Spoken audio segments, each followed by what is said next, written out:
From this point forward, we're going to take charge of the house ourselves. You'll need to look for a new place to live. My brother and his wife, with my mother's backing, are insisting I leave, viewing me as a hindrance. It's bewildering that they overlook the fact I've been footing the bill for our living expenses. Their lack of appreciation and respect astounds me. In response, I've resolved to take matters into my own hands. My name is Helen, and I'm a 35-year-old woman who moved back in with my parents after college. Venturing out into the world proved more challenging than expected. Initially, I looked for jobs while receiving unemployment benefits. Then, I discovered the world of remote work and carved out a niche for myself as a freelance engineer, leveraging my background in science. Starting with smaller tasks, I managed to earn a modest income, but more importantly, I gathered invaluable experience. Working from home not only suited me financially, but also helped me avoid overwhelming social interactions, boosting my self-esteem. Gradually, I took on bigger projects, and my earnings increased to match those of a typical corporate employee. However, my parents, particularly my mother who holds traditional views, struggled to comprehend my unconventional work arrangement. Despite my efforts to explain, my mother remained skeptical, fearing what she couldn't understand. My father seemed to get it, but my mother couldn't shake her concerns, often questioning the sustainability of my job. She couldn't grasp the concept, no matter how much I tried to reassure her of my professional commitment. She would express concerns about me staying home too long, mistaking my career choice for a mere phase or a consequence of mental health issues, despite it having been over 3 years. Her inability to understand extended to questioning the legitimacy of my online work, even suggesting that it might be something illicit or tied to peculiar beliefs. Despite showing her emails from clients and my income statements, she remained unconvinced, failing to recognize the legitimacy and potential of my career path. This misunderstanding and lack of support within my family have led to a pivotal moment where I must assert my independence and navigate my own way forward. I shared with my mom how I receive consistent payments from my job, trying to assure her of its reliability, but she remained unconvinced, plagued by worries that I might be living off unemployment benefits. The thought of moving out on my own had crossed my mind, yet I hadn't managed to save enough money for such a step. Around the same time, my dad's health took a turn for the worse, requiring nursing care after an early retirement that led to a decrease in our family's income. When I voiced my concerns, he comforted me, saying, "Oh, Helen, I have my pension. We'll manage." Given my mother's tendency to overspend, I couldn't help but question, "Are you sure we can make ends meet?" Nonetheless, we had to make do with what we had, our savings. Seeing my dad weary, possibly anxious about what lay ahead, weighed on me. He had always been there for me, supporting me through college and my return home due to mental health challenges. Leaving him in such a situation seemed unthinkable. My mom, too, was taken aback by my dad's sudden health issues. Wanting to give back and support my family, I decided to stay. "Don't worry, Dad. I've got this," I assured him. His surprised response, "Really? But can you really afford to?" pushed me to show him my bank account details, proving my financial stability. "Dad, I didn't realize you were doing so well," he admitted upon seeing my earnings. "Could you help out then?" "Of course," I replied. "You've supported me through so much. It's my turn to support us." This pledge led me to take on the household's financial responsibilities, covering everything from my father's medical expenses to daily living costs. I began transferring a set amount monthly to help with our expenses, and I created a new main credit card for my mom, adding her as an additional user since she previously relied on my dad's card. Both my dad and I tried to save as much as we could, encouraging my mom to do the same. Despite my efforts, my mom remained skeptical of my contribution and even suggested I should move out. My dad, recognizing the significance of my financial support, argued that without me, they'd face even greater difficulties. Reluctantly, my mom agreed to let me stay. While I continued my work and contributed at home, my mom took my help for granted and imposed stricter demands. "Can't you finish your chores faster?" she would ask. "Sorry, it's tough managing work and household tasks," I replied. She often doubted the difficulty of balancing both, leading to a growing strain in our relationship. My dad, however, understood and appreciated my contributions. We managed to maintain this arrangement for a year until, unfortunately, my dad's health declined further, requiring hospitalization. Every day, I made sure to visit my dad in the hospital. "Hey Dad, how are you feeling today?" I'd ask. "Thank you, Helen. I'm not seeing much improvement, but I'm more concerned about how this is affecting you," he'd respond. I reassured him, "Don't worry about me. Looking after you is not a burden, but I've noticed things with Mom have been tense since you've been hospitalized." Living with my mom had become increasingly difficult, almost suffocating, yet my desire to support both of my parents never waned. I fondly remembered the days when she would carefully prepare my lunches and dinners during my school years. However, my feelings began to shift when my brother James and his wife Sarah showed up unannounced one day, apparently invited by my mom without my knowledge. James made it clear, "We're going to be staying here now." I was taken aback and questioned the sudden decision. He explained, "Mom's worried about you managing on your own while Dad's in the hospital." I looked to my mom for answers, but she avoided my gaze. James tried to reassure me, "We're here to support you, Helen." However, Sarah's smirk hinted at an underlying tension. My mom then added, "Thank you both. Helen, you'll need to pull your weight, or living here could become difficult for you." Their sudden presence in our home marked the beginning of a challenging new chapter. Despite my brother's successful career and presumed financial stability, the dynamics at home became strained. My sister-in-law's demands, such as waking me up early to make breakfast, clashed with my work schedule. As someone who thrives in the early hours, these interruptions were particularly frustrating. "I'm already working," I protest, but she insisted. "Then hurry up and get breakfast ready. Must I do everything myself?" Our family mornings used to be laid back, with each of us eating whenever and whatever we preferred. I had assumed that, with my mother and sister-in-law at home, preparing breakfast would naturally fall to them. Yet my sister-in-law believed in shared responsibilities, pushing me to contribute. Reluctantly, I helped with breakfast, but my efforts seemed never to satisfy them. I had prepared a thoughtful meal of soft scrambled eggs, a lettuce salad, buttered toast, and a juicy sausage, a perfectly respectable breakfast, I believed. But their expectations were evidently much higher, adding to the growing tension within our household. Feeling a mix of frustration and disbelief, I responded to their complaints about breakfast. "If you don't like it, you don't have to eat it."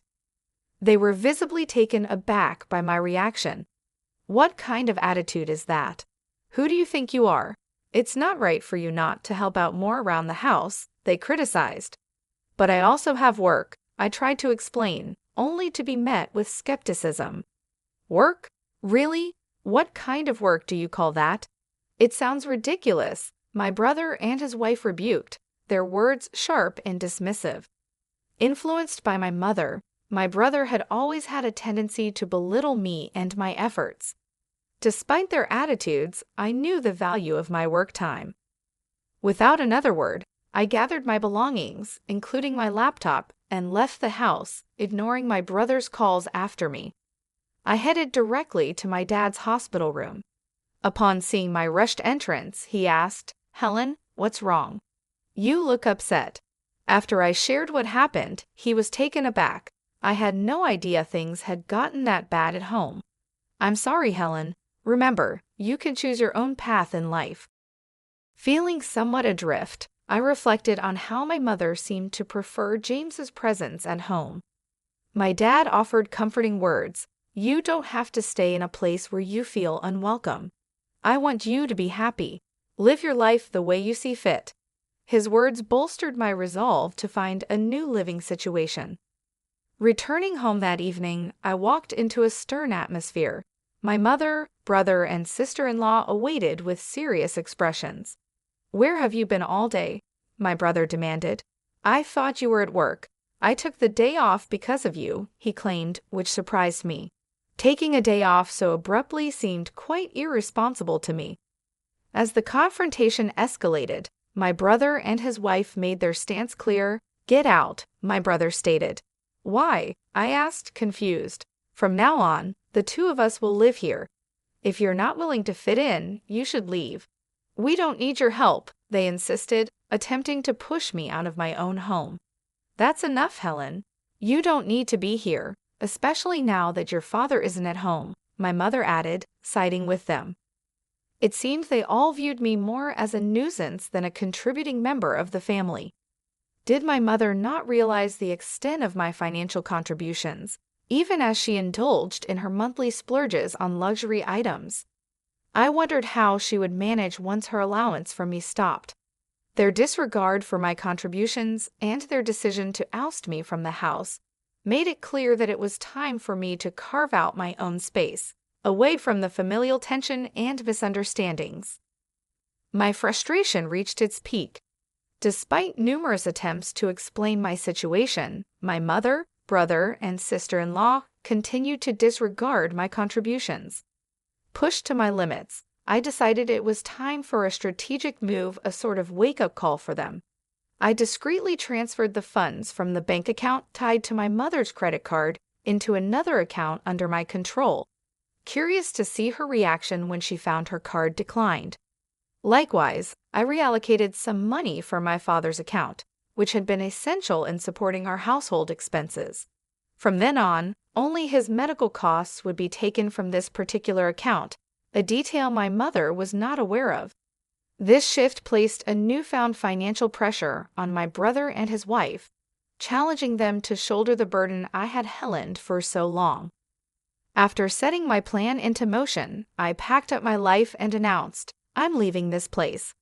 Their faces registered surprise at my declaration. Despite their continuous negative treatment, they hadn't expected me to actually make such a decisive move. However, their smirks seemed to suggest they found some pleasure in my departure. "You're finally leaving. There was never anyone as bothersome as you," they taunted, confident I wouldn't return. "Of course, I won't. And don't bother contacting me," I retorted. As I walked away, they were still smiling, but I wondered how long their amusement would last once reality set in. In my new sanctuary, I found peace and the space to fully dedicate myself to my work. Then, unexpectedly, my brother reached out, his voice laced with surprise and a hint of desperation. "I thought I made it clear not to contact me." "What's the matter?" I asked, not hiding my annoyance. "Oh, that? Well, we didn't know." "Why didn't you tell us?" He stumbled over his words. "I tried, remember?